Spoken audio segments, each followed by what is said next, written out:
hand, a waiter or a waitress. You should learn something new every day, all of the time. A quick story for me. I started when I was about 16 years old, washing pots and pans. I didn't like to go to school anymore. I had enough. School wasn't for me. I enjoyed cooking. I used to make pies with my mum when I was like 6, 7, 8 years old, little pancakes on the stove. Right? I started washing pots and pans before my apprenticeship. I did my apprenticeship at a place called the Royal Sydney Yacht Squadron in Australia. My boss was German. We didn't get on very well because my boss was a very typical German. He was old school German. He was very hard. He was very strict. Every single day, he used to push me. He yelled at me. He told me to do better, concentrate, watch what I'm doing, learn, listen, work faster, right? Be accurate, follow recipes. Right?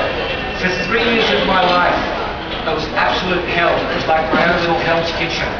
But I put up with it. Right? About once a month for the first 3 years, he used to call me to his office and ask me, do I really want to be a chef? Why don't I be a plumber or a builder or a bricklayer or something else? But I wouldn't let him get the better of me. I love to cook. I love to eat. I love to create things. I had ideas. Right? Anyway, I didn't like the guy, but I put up with him for 4 years. In Australia, it's a 4-year apprenticeship, 3.5 years at college. Right? I wanted to learn to cook. I wanted to learn to be a chef. No one was going to stop me. Right?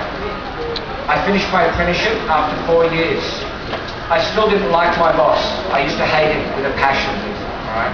But I wanted to cook. It took me 2 or 3 or 4 years after I finished working with him to realize, you know what? That guy is actually very, very good. And if it wasn't for him, I wouldn't have been where I was at the time. Right? To this day, we're actually very good friends. We keep in contact.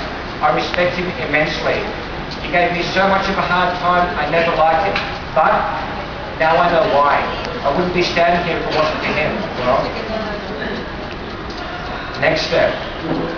My restaurant here is called Canvas. It's a bistro, a bar and a gallery. But it's not called Canvas just because of the paintings where the artists do their work on a canvas. For me, my canvas is my plate. My plate is where I create, I design, I get my inspiration, you know. I'm my own little artist, you know, so are you all. You have a plate, that's your canvas, you know.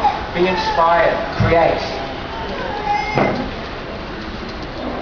When people eat, the first thing they do, they look at food. They eat